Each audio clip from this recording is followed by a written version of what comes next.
Bonjour chers auditeurs et chères auditrices de notre web radio R212, notre auteur Aziz Bousseta, en sa qualité de chroniqueur invité, partage son avis et sa réflexion avec vous dans cet article intitulé « Le gouvernement chante ses prouesses, mais la société déchante et stresse ». Le voici en podcast pour vous. 2 documents à lire et à relire, à méditer pour bien se projeter.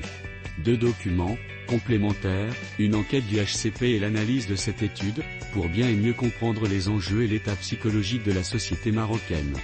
En un mot commençant, et malgré le clapotis rassurant de l'actualité, le Maroc va mal et les Marocains ne se sentent pas en confiance.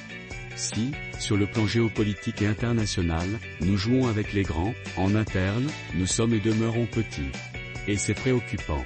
Notre journaliste ouvre son propos en pointant du doigt un paradoxe, une image internationale forte, mais un intérieur socialement affaibli de la manière suivante.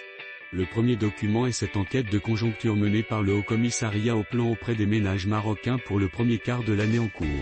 Les chiffres et résultats révélés, même abscons pour les non-initiés, tendent tous vers une seule conclusion, le moral est en berne et la confiance est en deuil.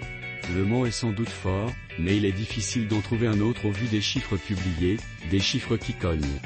Qu'on en juge. L'auteur aborde ensuite les données concrètes révélées par l'étude, qui traduisent le mal-être ambiant dans la société ainsi. L'indice de confiance des ménages est en deçà de la barre symbolique des 50%, moitié moins qu'en 2018 et environ 20% de moins qu'à fin 2021, à l'installation de l'actuel gouvernement. Comment se compose cet indice ?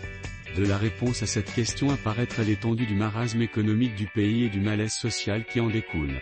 Ainsi, 81% des sondés ont constaté une dégradation de leur niveau de vie en un an, et 53% s'attendent à ce que le tendance se poursuive. 80,6% des ménages s'attendent à une hausse du chômage au cours des 12 prochains mois, et la même proportion de ménages considèrent que le moment n'est pas opportun pour effectuer des achats de biens durables. Et, enfin, seulement 56% des ménages estiment que leurs revenus couvrent leurs dépenses, ce qui signifie que la moitié seulement des ménages marocains couvrent leurs besoins. Dans le prolongement de cette analyse chiffrée, Aziz Bousseta introduit une lecture experte pour donner du sens à ce malaise généralisé de cette manière.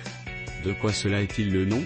Là, la réponse est apportée, crûment, dans le second document, un entretien avec l'économiste Adnan Benchakroun, vice-président de l'Alliance des économistes istiklaliens et ancien du HCP où il a fait le plus clair de sa carrière. Et ce qu'il dit, lui qui sait ce que signifient les chiffres du HCP, décoiffe, effraie, et révolte. Voilà sa conclusion. Notre chroniqueur invité relaie ensuite les propos forts et percutants de l'économiste interrogé, dont le diagnostic tranche par sa sévérité ainsi. Le HCP nous donne ici un tableau clinique d'une société qui tient debout, mais à bout de souffle. Le niveau de vie est perçu comme dégradé par plus de 80% des ménages. L'épargne a disparu. L'endettement explose. La consommation est suspendue.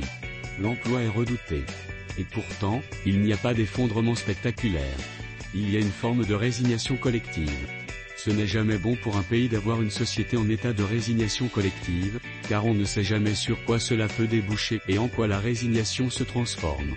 L'auteur insiste ici sur les conséquences profondes et silencieuses d'un tel climat de résignation généralisée en ces mots. Cela commence par une émigration continue, une fuite des cerveaux, un départ des talents, un effondrement de l'énergie collective sans laquelle rien n'est possible, une banalisation du découragement, assène sans pitié M. Benchakroun, qui multiplie les punchlines, les phrases chocs qui forment l'image et décrivent la situation. Poursuivant la citation de l'économiste, Aziz Bousseta souligne l'intensité du malaise qui s'infiltre jusque dans les gestes du quotidien. La société marocaine entre dans un mode de gestion strictement défensif, où la dépense est perçue comme un danger potentiel, voire un luxe irresponsable, sentiment d'appauvrissement alimentaire. Quand 81,6% des Marocains pensent que cela va continuer, cela veut dire qu'ils n'espèrent même plus un répit. On entre alors dans une spirale très dangereuse, les ménages se préparent à subir, et non plus à agir. Et ce sentiment est d'autant plus inquiétant qu'il se transmet. Les enfants entendent leurs parents parler de hausse, de sacrifice. Cela génère une mémoire collective de privation, un rapport traumatique à l'alimentation, qui peut laisser des traces sur plusieurs générations. Cela ne relève plus de la conjoncture, mais d'un décrochage structurel, une classe moyenne affaiblie, c'est un pays en état de fragilité latente, perte de confiance dans la capacité du système à créer de l'emploi stable, digne et accessible. Nous avons créé une économie à 2 vitesses. Une première, institutionnelle, qui affiche des chiffres d'embauche, de création d'entreprises, de formation, et une seconde, réelle, où l'emploi est incertain, précaire, mal payé, ou réservé à une minorité connectée au bon réseau. Ce décalage entre les politiques publiques et la perception sociale crée une atmosphère pesante. Ce n'est pas une crise aiguë. C'est une fatigue collective, une lassitude sociale. Certains jeunes partent, d'autres se replient, beaucoup observent. Et ce repli est un danger immense, car une société sans jeunesse engagée est une société sans avenir. C'est alors qu'Aziz Boussetta questionne le sens profond de cette dissonance entre discours officiel et vécu quotidien. Que signifie tout cela? Tout le monde le pense et le dit, à une déconnexion entre les chiffres annoncés, les performances bruyamment vantées, les plans mirifiques, et la dure et crue réalité du quotidien. Tous les organes de contrôle et de bonne gouvernance le disent aussi, les choses vont mal, la corruption galope, le conflit d'intérêts prospère, l'économie de l'attente pour les uns et de la rente pour les autres, les plus chanceux. Le climat général est lourd et oppressant comme un remords.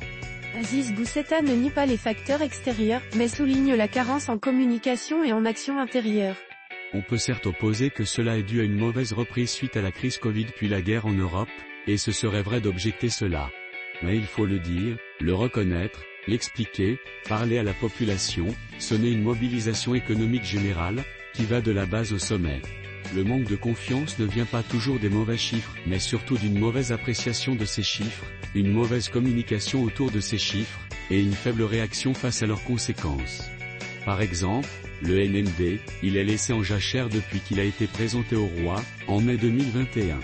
Le pacte qui devait être signé ne l'a jamais été et son esprit est resté lettre morte. Il enchaîne avec une analyse du présent, où des illusions et des engagements prennent le dessus, notamment chez les jeunes. Dans l'intervalle, à quoi assistons-nous?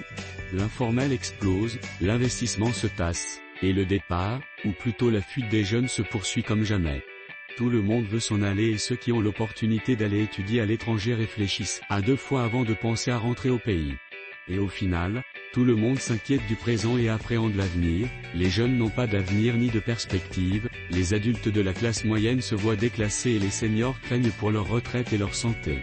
Enfin, le chroniqueur conclut son article en relayant les mots amers mais lucides de l'économiste Ben Chakroun ainsi. Conclusion d'Adnan Ben Chakroun, dans laquelle beaucoup se reconnaîtront, la population ne conteste pas forcément mais doute profondément. Et quand une société se met à douter, c'est l'avenir que le gouvernement doit redouter car malgré ce qu'on dit et ce qu'on assène, on ne développe pas un pays avec une société en plein spin. Aziz Boussetta termine son texte sur une note ironique mais lourde de sens, contrastant les discours optimistes avec la réalité éprouvée en ces termes. Après cela, on peut toujours écouter les satisfaits bleus qui nous sont arrivés de Darla ce week-end. Chers auditeurs de la web radio R212, merci d'avoir été à l'écoute de ce podcast, et de partager avec nous ce moment d'échange et de découverte. Votre présence et votre fidélité sont notre plus belle récompense. On se dit à très bientôt, si vous le voulez bien. Avec toute notre gratitude, l'équipe de R212,